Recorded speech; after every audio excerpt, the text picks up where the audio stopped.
साथियों, मैं बजरंग कुमार आप सभी का स्वागत करता हूं मेरे YouTube चैनल आईटी एक्सपर्ट में। आज हम पढ़ेंगे चुंबक के बारे में। हमने हमारी पिछली कक्षा के अंदर चुंबक के बारे में पढ़ लिया था भाई, चुंबक की खोज कैसे हुई, कौन से स्थान पे हुई, उसके बाद में चुंबक के जो गुण हैं वो गुण कौन से थे। एक बार मैं दोबारा रिपीट करवाता हूँ कि एक मैग्नीशियम नामक स्थान पर चुंबक एक पदार्थ पाया गया। उस पदार्थ के अंदर लोहे के कणों को आकर्षित करने का गुण पाया गया, जिसके कारण धीरे धीरे समय के चलते उसे चुंबक का नाम दिया गया। आज जब जो चुंबक पाई गई उसे प्राकृतिक चुंबक कहा गया और उसके बाद में चुंबक या ऐसे पदार्थों की निर्माण किया गया कृत्रिम रूप से, जिसमें लोहे के गुणों को आकर्षित करने या लोहे के टुकड़ों को आकर्षित करने का गुण हो। जो प्राकृतिक चुंबक थी उसमें चुंबकत्व, जो अगर हम कहते हैं जो पदार्थ है वो चुंबक और उसके जो गुण है उनको कहते हैं चुंबकत्व। मतलब चुंबक के जो गुण थे या लोहे को आकर्षण करने की क्षमता कम थी, भी कृत्रिम तरीके से खोज। देखे, कोई भी वस्तु हो, साइंस ने बहुत तरक्की की है, छोटी छोटी चीजों को अलग अलग खोज दिए गए हैं। तो जैसे ही चुंबक की खोज हुई तो चुंबक में जो मिली वो थी प्राकृतिक चुंबक। उसके बाद में जिस चुंबक का निर्माण किया गया उसे नाम दिया गया कृत्रिम चुंबक। और कृत्रिम चुंबक को किससे बनाया गया? विद्युत के द्वारा कृत्रिम चुंबक का निर्माण किया गया। हमने इतना पढ़ा, उसके बारे में हमने पढ़ा भी एक चुंबक को स्वतंत्रता पूर्वक लटकाने पर, एक चुंबक को स्वतंत्रता पूर्वक लटकाने पर वह सदैव उत्तर तथा दक्षिण दिशा में ठहरती है। इसी के साथ में हमने पढ़ा कि एक चुंबक के चारों ओर का क्षेत्र होता है। या देखो, ये एक पदार्थ है चुंबक, यहाँ पे आलपिन पड़ी है या थोड़ी दूरी पे एक पिन है। अब चुंबक के चारों ओर का कुछ न कुछ क्षेत्र है, उस क्षेत्र के अंदर चुंबक अपने गुणों को विद्यमान रखती है। या चुंबक के चारों ओर का वह क्षेत्र जिसमें कोई लोहे का कण आकर्षण बल या किसी बल को महसूस करे, वह चुंबक के चारों ओर का क्षेत्र क्या कहलाएगा? चुंबकीय क्षेत्र कहलाएगा। वह क्षेत्र की एक सीमा होती है। चुंबक छोटी है तो उसकी दूरी या चुंबकीय क्षेत्र कम बनेगा। अगर चुंबक बड़ी है आकार में तो चुंबकीय क्षेत्र बड़ा बढ़ेगा। तो जैसे ही ये आलपिन है, अब इसे 1 मीटर की, मानो 1 मीटर की दूरी पर स्थापित है। 1 मीटर की दूरी पर स्थापित होने के कारण इस चुंबक में कोई बल या ये आलपिन ने को किसी प्रकार का बल महसूस नहीं किया। जैसे ही इस आलपिन को थोड़ा इसके नजदीक लाएंगे तो चुंबकीय क्षेत्र या थोड़ी सी या 1 मीटर से कम, आधा मीटर होने के दौरान ये चुंबक झट से, ये पिन झट से चुंबक के चिपक जाती है। मतलब इस पिन को हमने हमारे द्वारा क्या किया गया? इस पिन को सामान्य क्षेत्र से चुंबकीय क्षेत्र में लाया गया, जिसके कारण आकर्षण बल महसूस हुआ। और चुंबक के अंदर एक ये मुख्य गुण है कि वह लोहे के कणों को अपनी ओर आकर्षित कर लेती है। तो ये था, हमने इतनी हमारी पिछली कक्षा में पढ़ा। आज हम पढ़ते हैं चुंबक के जो परिभाषिक शब्द हैं या जो प्रश्न, चुंबक के जो गुण है, टॉपिक है, उनके बारे में हम आगे डिस्कस करेंगे। जो चुंबक के जो परिभाषित शब्द, जिसमें हम पहला पढ़ेंगे चुंबकीय ध्रुव या मैग्नेटिक पोल। चुंबकीय ध्रुव के बारे में हम पढ़ेंगे कि चुंबक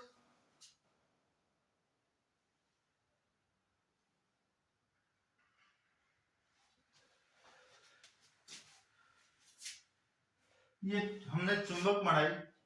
भी चुंबकीय ध्रुव क्या होते हैं? चुंबक के जिस बिंदु पर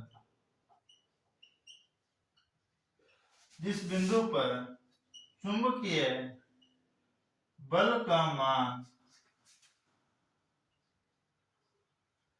ज्यादा हो, क्या कहलाते हैं? चुंबकीय ध्रुव कहलाते हैं। चुंबक के जिस बिंदु पर चुंबकीय बल का मान ज्यादा हो, वह बिंदु क्या कहलाता है? चुंबकीय ध्रुव कहलाते हैं। हमने पढ़ा भी चुंबक के सदैव दो ध्रुव होते हैं। एक ध्रुव को कहते हैं उत्तरी ध्रुव और दूसरे ध्रुव को कहते हैं दक्षिण ध्रुव। तो क्यों चुंबक के दो ध्रुव बनाए गए? अब देखो भी हमने पढ़ा भी चुंबकीय बल का मान, चुंबक का जो बल है, पहले चुंबक के चारों का क्षेत्र किसके कारण होगा? ये होगा चुंबकीय बल रेखा के कारण। चुंबकीय क्षेत्र का निर्माण होता है चुंबकीय बल रेखा के कारण। और चुंबकीय बल रेखाएं सदैव, ये हम बात कर रहे हैं बार मैग्नेट की, बार चुंबक या छड़ चुंबक की। तो इसमें हमने चुंबकीय बल रेखाओं के बारे में पढ़ा भी चुंबक के बाहर बल रेखा, चुंबक के बाहर सदैव उत्तरी ध्रुव से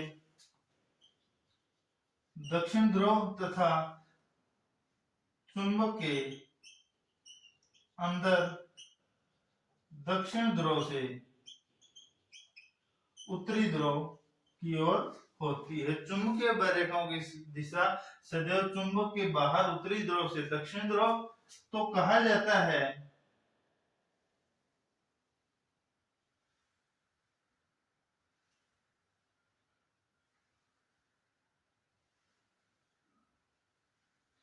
जो चुंबकीय बल रेखाएं की जो संख्या होगी, देखो चुंबकीय क्षेत्र वहां पे सबसे मजबूत होगा जहां पर चुंबकीय बल रेखाओं की संख्या ज्यादा होगी। जैसे ही हम बाहर इस डायग्राम के अंदर देखें, तो डायग्राम पर देखने के कारण यहाँ पे चुंबकीय बल रेखा के बीच में तनाव क्या है? बहुत ज्यादा है। और ध्रुव जिसे एक को कहे अन्य और दूसरे को कहें, एक को कहें उत्तरी ध्रुव और दूसरे को कहें दक्षिण ध्रुव, तो दोनों ध्रुवों के ऊपर जो चुंबकीय बल रेखाओं की संख्या, आप डायग्राम से ही देख सकते हो कि चुंबकीय बल रेखा, ये भी चुंबकीय बल रेखा है और ये भी चुंबकीय बल रेखा है, पर ध्रुवों के ऊपर तो चुंबकीय बल रेखाओं की संख्या का मान बहुत ज्यादा है, उनके बीच के अंदर दूरी बहुत कम है। तो यहाँ पे बल भी क्या होगा? सबसे ज्यादा होगा। और चुंबक के जिस बिंदु पर चुंबकीय बल का मान सर्वाधिक हो, उसे क्या कहेंगे? चुंबकीय ध्रुव कहेंगे। और चुंबक के दो ध्रुव होते हैं, एक ध्रुव होता है एन और दूसरा ध्रुव कौन सा है? एस। मतलब एक का नॉर्थ उत्तरी ध्रुव, दूसरा साउथ दक्षिण ध्रुव होगा। दोबारा देखो, चुंबक के जिस बिंदु पर चुंबकीय बल का मान ज्यादा हो, चुंबकीय ध्रुव कहलाते हैं। या फिर आप कह सकते हो चुंबक के जिस बिंदु पर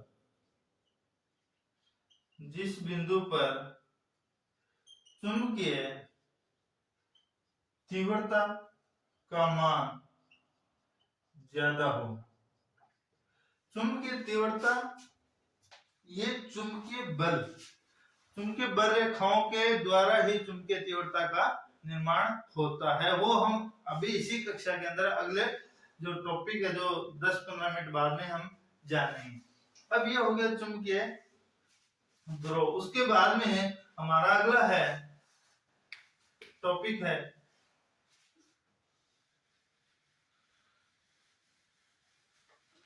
चुंबकीय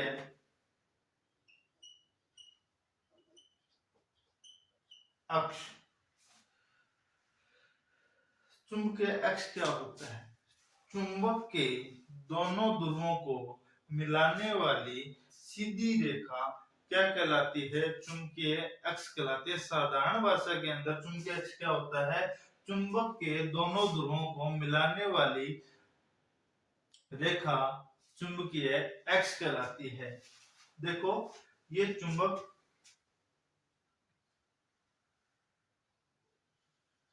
एक ध्रुव हो गया एन, दूसरा हो गया एस। चुंबक के दोनों ध्रुवों को मिलाने वाली रेखा चुंबकीय एक्स कहलाती है। ये जो बीच वाली लाइन मैंने खींची है, इस लाइन को क्या कहेंगे? चुंबकीय अक्ष। अब इसी के आगे आ जाता है चुंबकीय उदासीन अक्ष। चुंबकीय उदासीन अक्ष। चुंबकीय उदासीन अक्ष के बारे में हम जानेंगे कि चुंबक के जो दोनों ध्रुवों को मिलाने वाली रेखा के लंबवत है।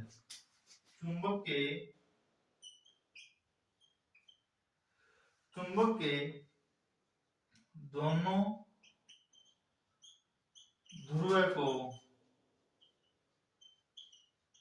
मिलाने वाली रेखा के लंबवत खींची गई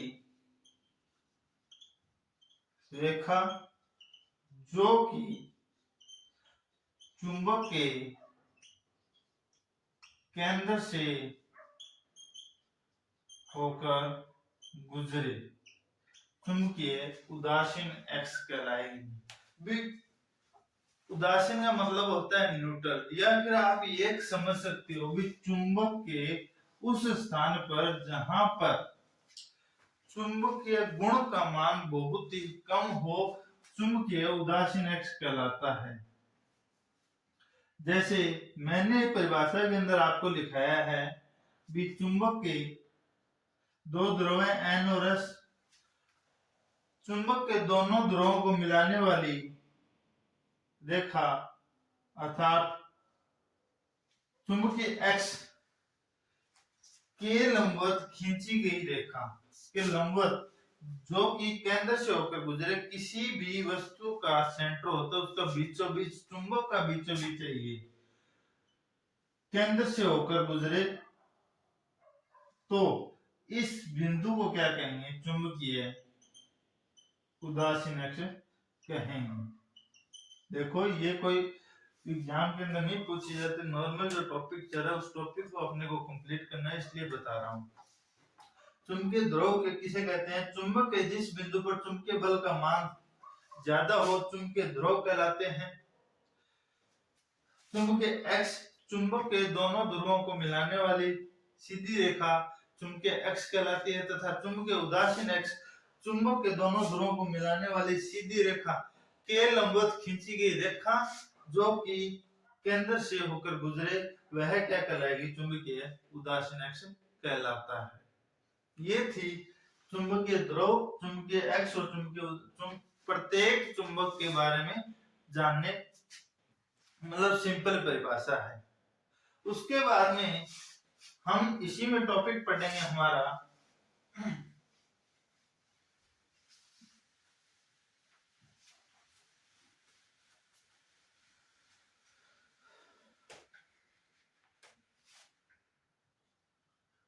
चुंबकीय फ्लक्स, मैग्नेटिक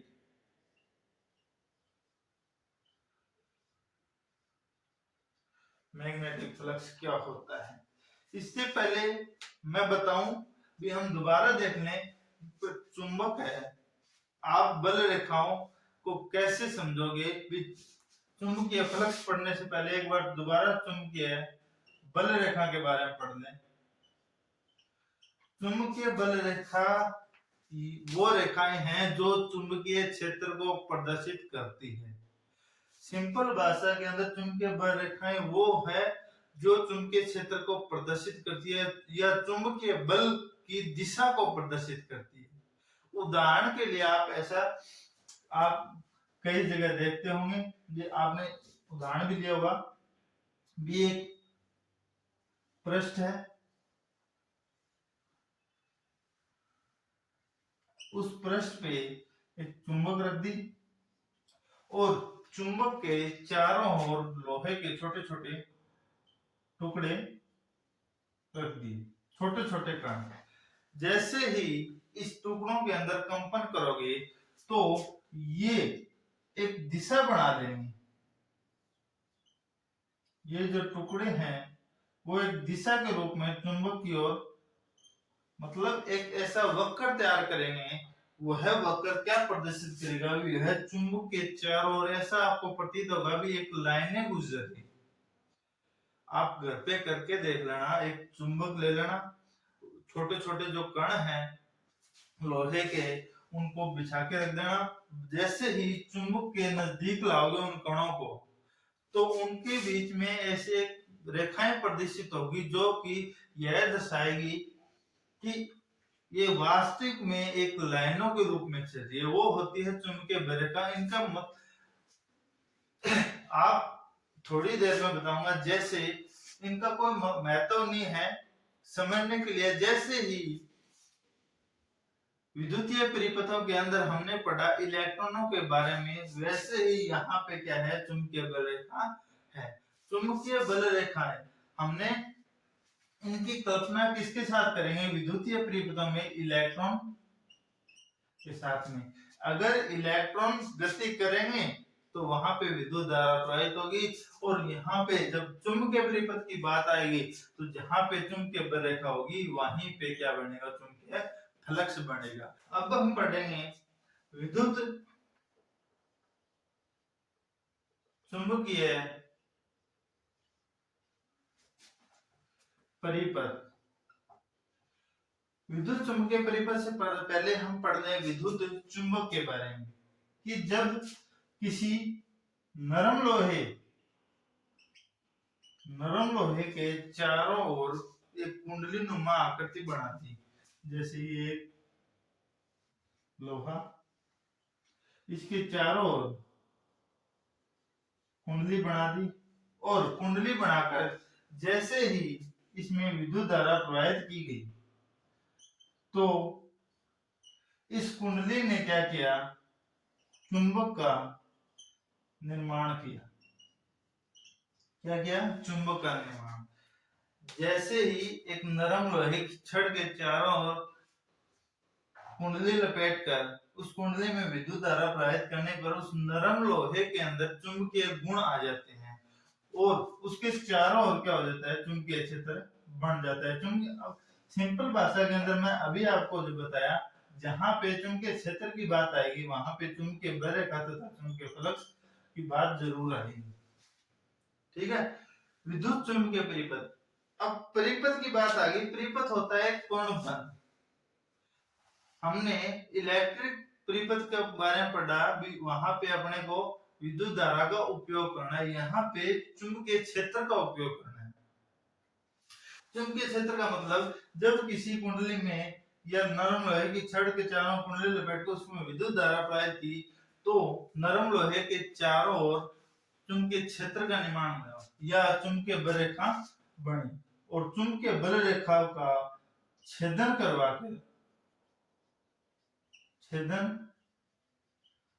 करवा के फ्लक्स बनाया, और फ्लक्स से फैराडे ने क्या बनाया,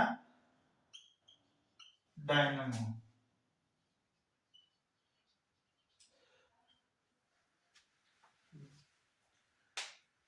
चुंबकीय क्षेत्र से ही अपन विद्युत धारा का निर्माण कर सकते हैं। देखो, विद्युत से चुंबक बनी, और तो चुंबक से ही विद्युत धारा का निर्माण कर सकते हैं। ऐसा किसमें हुआ, डायनामो में हुआ।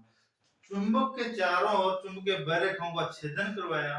डायनामो के अंदर क्या होता है, दो पोल है, एक एन, इसके सामने एस, दोनों का चुंबकीय क्षेत्र है। ये देखो,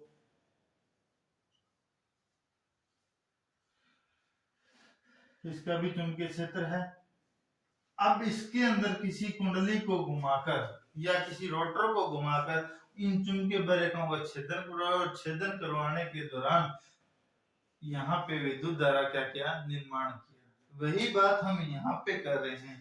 विद्युत चुंबकीय परिपथ के अंदर चुंबकीय फ्लक्स, चुंबक का छेदन करवा के क्या किया, फ्लक्स का निर्माण किया गया। यहाँ फ्लक्स आ गई है बात।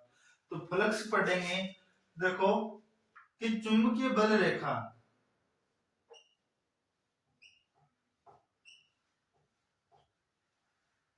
ये है, यहाँ पे चुंबकीय क्षेत्र तथा ये है चुंबकीय बल रेखा। चुंबकीय बल, चुंबकीय क्षेत्र में, चुंबकीय क्षेत्र में चुंबकीय बल रेखाओं के लंबवत तल में, चुंबकीय क्षेत्र में चुंबकीय बल रेखाओं के लंबवत तल में से गुजरने वाली चुंबकीय बल रेखाओं की संख्याओं को क्या कहते हैं? चुंबकीय फ्लक्स कहते हैं। चुंबकीय क्षेत्र में चुंबकीय बल रेखा, देखो आपको ये टॉपिक थोड़ा समझना पड़ेगा, थोड़ा मुश्किल है।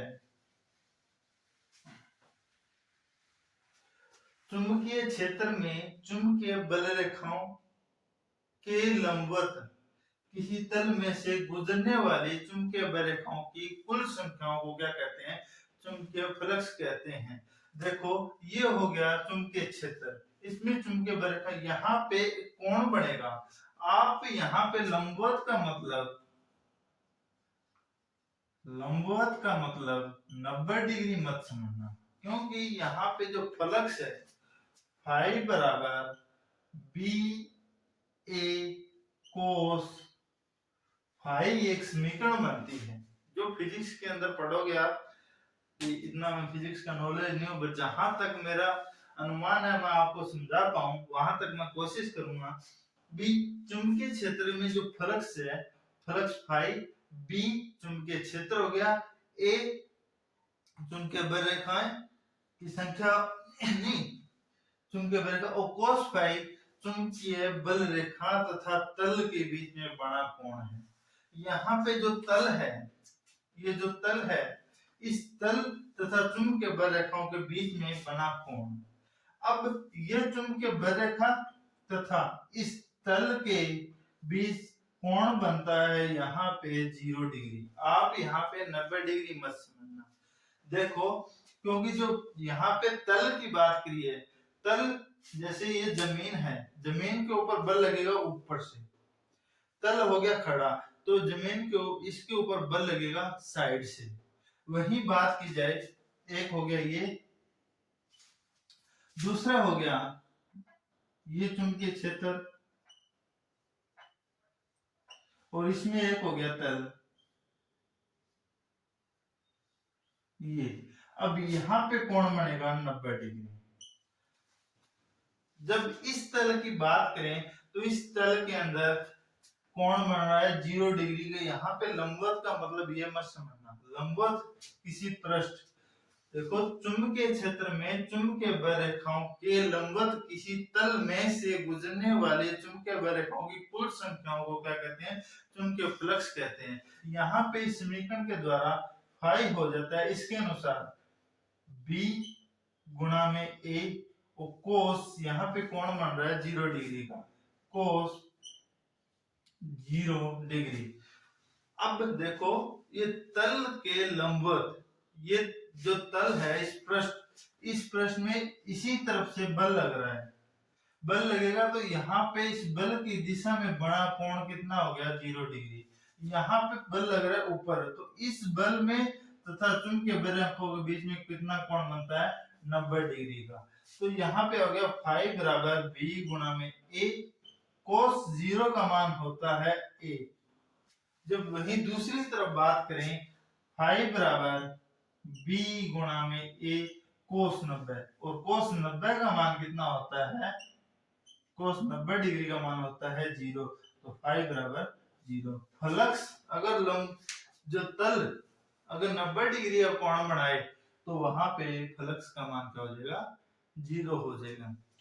मैंने आपको पहले कहा था जहां चुंबकीय क्षेत्र पढ़ोगे वहां पे आपको चुंबकीय फ्लक्स पढ़ना पड़ेगा, चुंबकीय बल रेखाएं भी पढ़नी पड़ेगी। दोबारा देखो, किसी चुंबकीय क्षेत्र में चुंबकीय बल रेखाओं के लंबवत, चुंबकीय बरेखाओं के लंबवत किसी तल में खींच गुजरने वाली चुंबकीय बरेखाओं की संख्या को क्या कहते हैं? चुंबकीय फ्लक्स कहते हैं। और चुंबकीय फ्लक्स का जो मात्रक की बात करें, फ्लक्स का मात्रक है वेबर तथा प्रतीक है फाई। समीकरण हो जाएगी फाई बराबर बी गुणा में ए गुणा में कोस फाई। ठीक है, चुंबकीय फ्लक्स को मात्रक है वेबर, प्रतीक है फाई, और फाई बराबर समीकरण होगी बी गुणा में ए इंटू कोस फाई। वही हम बात करें चुंबकीय फ्लक्स घनत्व की, तो चुंबकीय फ्लक्स घनत्व और चुंबकीय फ्लक्स में फर्क इतना है, यहाँ पे जो पृष्ठ था उसमें से गुजरने वाली चुंबकीय बरेखाओं की कुल संख्याओं को फ्लक्स कहते हैं। फ्लक्स घनत्व की बात करें तो वह तल एकांक होना चाहिए, इकाई एकांक वाला। इकाई एकांक मतलब या तो वह 1 मीटर लंबा 1 मीटर चौड़ा या 1 सेंटीमीटर लंबा 1 सेंटीमीटर चौड़ा। मतलब जब उनका दोनों का गुणा करें तो वह क्या आना चाहिए? 1। तो इकाई एकांक किसी पृष्ठ में से गुजरने वाली चुंबकीय बरेखाओं की कुल संख्या को क्या कहते हैं? चुंबकीय फ्लक्स घनत्व कहते हैं। अगर वह पृष्ठ सीधा है तो फ्लक्स, अगर उसके लंबवत है मतलब इकाई एकांक वाला पृष्ठ है तो फ्लक्स घनत्व क्या हो जाएगा? फ्लक्स घनत्व, चुंबकीय फ्लक्स घनत्व बन जाएगा।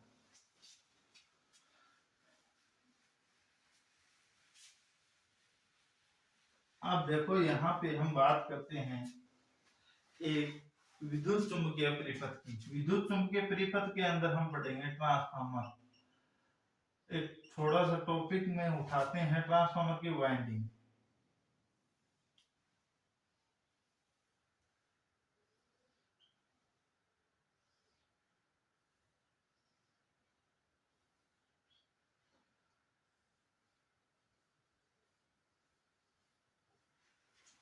जैसे ही ट्रांसफार्मर के क्या होता है, क्रोड होती है। ये क्या है? क्रोड। जैसे ही क्रोड में विद्युत धारा सप्लाई दी तो इस क्रोड के अंदर क्या बनेगा? चुंबक का निर्माण होगा, और जहां पे चुंबक का निर्माण होगा वहां पे क्या बनेगी? चुंबकीय बल रेखा।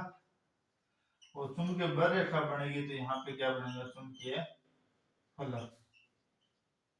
यहाँ पे चुंबकीय फ्लक्स आ गया फाई।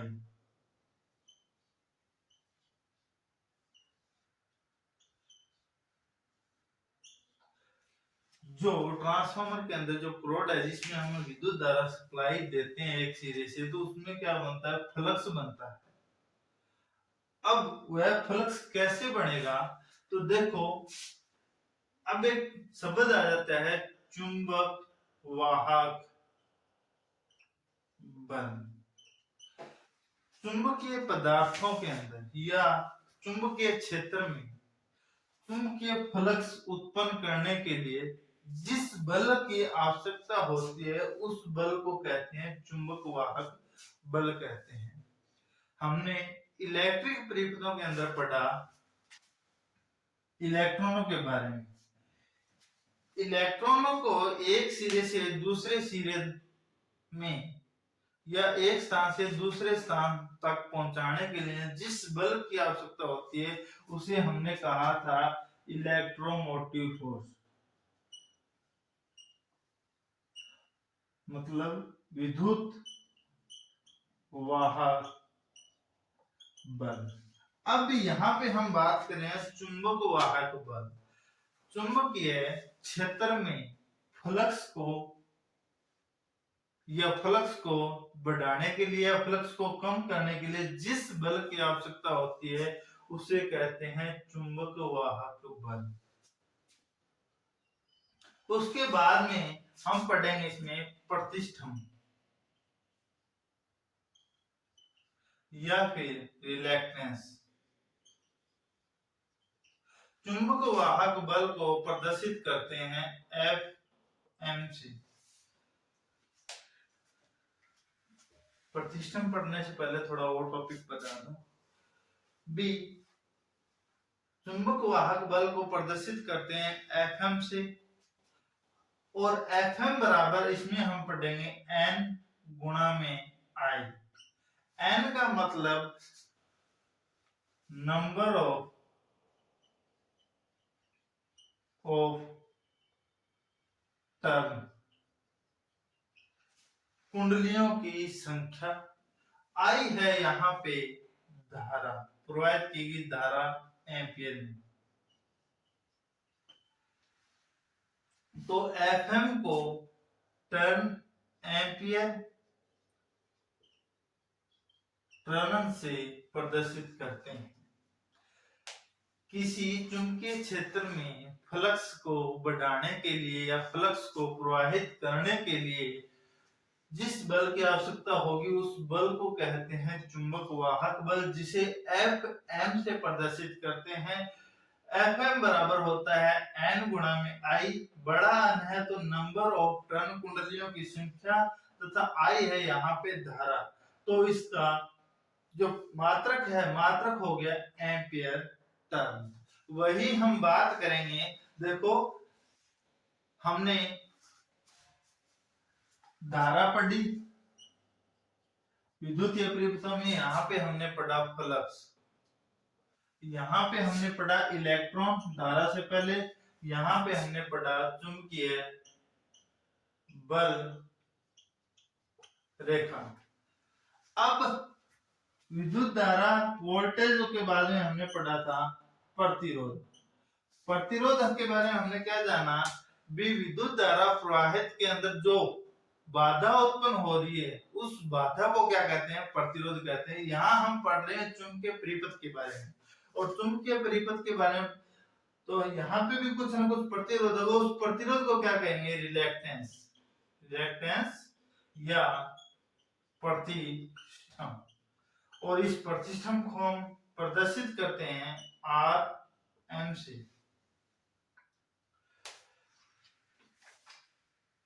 चुंबकीय क्षेत्र में चुंबकीय पदार्थों के अंदर फ्लक्स उत्पन्न होने में उत्पन्न हुई बाधा को क्या कहते हैं, रिलेक्टेंस या प्रतिष्ठम कहते हैं। तो रिलेक्टेंस और प्रतिष्ठम, इसकी परिभाषा क्या होगी, विद्युतीय परिपथों के अंदर जो जैसे प्रतिरोध होता है वैसे ही चुंबकीय परिपथ में चुंबकीय फ्लक्स के उत्पन्न होने में जो मार्ग है उस मार्ग में जो बाधा उत्पन्न होती है उस बाधा को क्या कहते हैं, रिलेक्टेंस कहते हैं। तो अब देखो इसके अंदर हमने विद्युतीय परिपथों के अंदर क्या पढ़ा था, R प्रतिरोध बराबर V बटे I। तो यहीं पे सेम वही बात है, Rm से इसे प्रदर्शित करें। Rm बराबर वहां पे विद्युतीय वाहक बलों की तुलना हमने किससे की, चुंबकीय वाहक बल की। तो Fm धारा, धारा के क्या हो गया, फ्लक्स। तो Rm को हम किससे कह सकते हैं, प्रतिष्ठम का मात्रक क्या हो गया, N गुणा में I, एम्पियर टर्न प्रति वेबर। रिलेक्टेंस देखो, चुंबकीय बल रेखा क्या होती है, चुंबकीय क्षेत्र को प्रदर्शित करने के लिए जो रेखाएं हैं वो चुंबकीय बल रेखा। चुंबकीय बल रेखा को छेदन होने के दौरान फ्लक्स बना, फ्लक्स उत्पन्न करने के लिए जिस बल की आवश्यकता हुई वो बल था चुंबकीय वाहक बल। और फ्लक्स उत्पन्न होने के अंदर जो बाधा उत्पन्न हो रही है उस बाधा को कहते हैं रिलेक्टेंस या प्रतिष्ठम, जिसे Rm से प्रदर्शित करते हैं। Rm बराबर Fm बटे 5।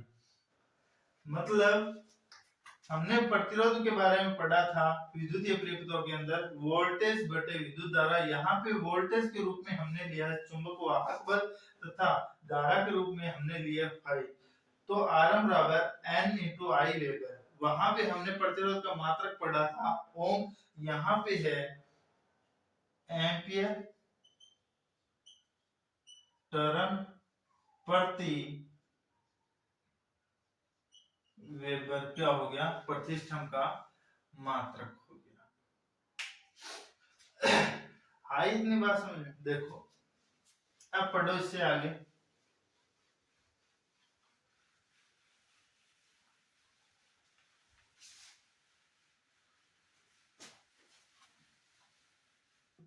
चुंबकीय तीव्रता या चुंबकीय बल, तो क्या होता है, एक चुंबकीय क्षेत्र है, ये हो गया चुंबकीय क्षेत्र। इसमें किसी भी बिंदु पर चुंबक के चारों का क्षेत्र, चुंबकीय क्षेत्र मतलब मान लो भी ये चुंबक है, इसके चारों का क्षेत्र चुंबकीय क्षेत्र हो गया। इसमें किसी भी बिंदु पर, किसी भी बिंदु पर रखे इकाई, मतलब एक जो कण है या दूसरी चुंबक मान लो, एक चुंबक उसके चुंबकीय क्षेत्र, ठीक है, उसमें कोई दूसरी चुंबक रख दी, मान लो ये भी क्या होगी, चुंबक होगी, ये N और ये S, ये N और ये S। अगर दोनों चुंबकों, मतलब इकाई ध्रुव समझ लो, आप ये समझ लो कि चुंबक के दो एक जैसे, एक ध्रुव, दोनों ही या तो N या S, दोनों ध्रुवों के बीच में रखे लगे बल को क्या कहते हैं, चुंबक की तीव्रता या चुंबक का बल कहते हैं। देखो दो चुंबक है, एक बड़ी चुंबक के चारों का क्षेत्र चुंबकीय क्षेत्र, इसमें किसी भी बिंदु पर अगर दूसरा कोई इकाई ध्रुव है या कोई दूसरी चुंबक है, वह जिस बल को महसूस करे वह क्या होती है, चुंबक की तीव्रता या चुंबकीय बल कहलाती है। इसे मात्रक हो गया इसका एम्पियर टर्न प्रति मीटर। अब मीटर की बात यहाँ पे आ जाए, क्योंकि दोनों चुंबकों के बीच में इकाई ध्रुव की बात आ जाए, मतलब इकाई ध्रुव का मतलब ये है, N अगर ध्रुव है तो उसके सामने वाला ध्रुव भी कौन सा होना चाहिए, उत्तरी ध्रुव होना चाहिए। अगर S ध्रुव है तो उसके सामने वाला ध्रुव भी कौन सा होना चाहिए, S या दक्षिणी ध्रुव होना चाहिए। चुंबकीय तीव्रता क्या होती है, किसी चुंबकीय क्षेत्र, चुंबकीय क्षेत्र जब भी बढ़ेगा जब वहां पे चुंबक हो, या फिर हमने चुंबकीय क्षेत्र को बनाया हो इलेक्ट्रिक के द्वारा, उसके अंदर किसी भी बिंदु पर रखे इकाई ध्रुव, इकाई ध्रुव का मतलब है सामने वाला ध्रुव, तो वह जिस चुंबकीय बल का मान महसूस करे तो वह चुंबकीय बल को क्या कहते हैं, चुंबकीय तीव्रता कहते हैं। यहाँ पे कहा जाता है चुंबकीय तीव्रता को H से डिनोट करते हैं, और H बराबर होता है Fm बटे L, L है यहाँ पे दूरी, या फिर आप कह सकते हो चुंबकीय वाहक बल। हमने एक फलक उत्पन्न किया, जैसे एक कुंडली, इसके चारों ओर कुंडली लपेटी, उसमें विद्युत धारा प्रवाहित की, जो क्षेत्र बना उस क्षेत्र के अंदर कोई दूसरा ध्रुव अपने प्रति कुछ बल का मान महसूस करे, उस बल को क्या कहते हैं, चुंबक की तीव्रता या चुंबक का बल कहते हैं। यहाँ पे इकाई ध्रुव की बात हो जाए तो हमने जैसे ही पढ़ा था 1 एम्पियर, तो यहाँ पे हम उसी के बारे में पढ़ लें, निर्वात हो, निर्वात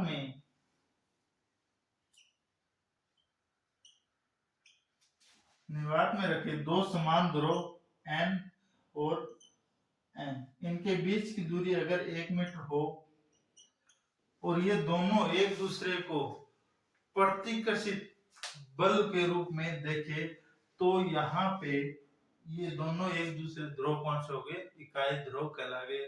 मतलब निर्वात में अगर दो ध्रुव है, समान दो चुंबकों के अलग अलग समान ध्रुव, दो चुंबक, एक चुंबक का उत्तरी ध्रुव, दूसरे चुंबक का उत्तरी ध्रुव, दोनों को एक दूसरे के 1 मीटर की दूरी पर रखे और फिर भी दोनों एक दूसरे को प्रतिकर्षित करे या प्रतिकर्षण बल हो, तो वहां पे हम क्या कहेंगे, उन ध्रुवों को क्या कहेंगे, इकाई ध्रुव कहलाते हैं। या फिर निर्वात में रखे किन्हीं दो चुंबक के दो ध्रुवों, दो समान ध्रुवों के बीच में 1 मीटर दूरी पर रखे हो और दोनों के बीच में प्रतिकर्षण बल हो, तो यहाँ पे रखे दोनों ध्रुवों को इकाई ध्रुव कहते हैं।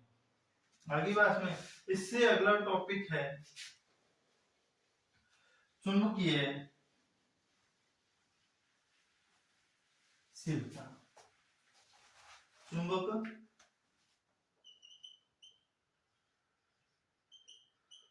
चुंबकशीलता। सिंपल भाषा के अंदर आपको बता दूं, चुंबकीय फ्लक्स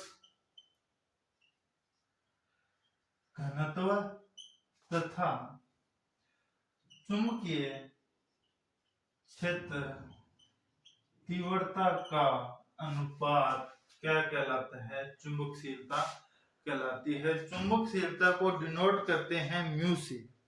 किससे डिनोट करते हैं? म्यू से। म्यू बराबर, देखो, चुंबकीय क्षेत्र में अगर कोई पदार्थ रखा हो, चुंबकीय क्षेत्र में कोई पदार्थ रखा हो, वह चुंबकित होने के लिए उसमें जितनी बल रेखाएं गुजरी, उनका चुंबकीय फ्लक्स घनत्व तथा जिस बल का उसने मान महसूस किया, उन दोनों के अनुपात को क्या कहते हैं? चुंबकशीलता कहते हैं। जैसे ये हो गया चुंबकीय क्षेत्र। चुंबकीय क्षेत्र में हमने किसी पदार्थ को रखा, उस पदार्थ में से जितनी चुंबकीय बल रेखाएं बनी, उनका घनत्व भी हमने पदार्थ कितना था, उनका घनत्व तथा इसने चुंबकीय तीव्रता भी, इसने किस बल से चुंबकीय बल या किस मान का बल महसूस किया, उनकी तीव्रता दोनों का अनुपात क्या कहलाता है? चुंबकशीलता कहलाती है। चुंबकशीलता दो प्रकार की होती है, एक तो होती है निरपेक्ष और दूसरी अनिरपेक्ष। वायु की चुंबकशीलता को डिनोट करते हैं म्यू नॉट से, तथा पदार्थ की चुंबकशीलता को डिनोट करते हैं म्यू आर से।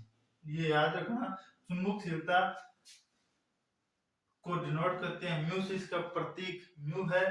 वायु की चुंबकशीलता म्यू 0 तथा पदार्थ की चुंबकशीलता म्यू आर से दर्शाते हैं। आज के लिए इतना ही, धन्यवाद। हम फिर मिलेंगे हमारी अगली कक्षा के अंदर।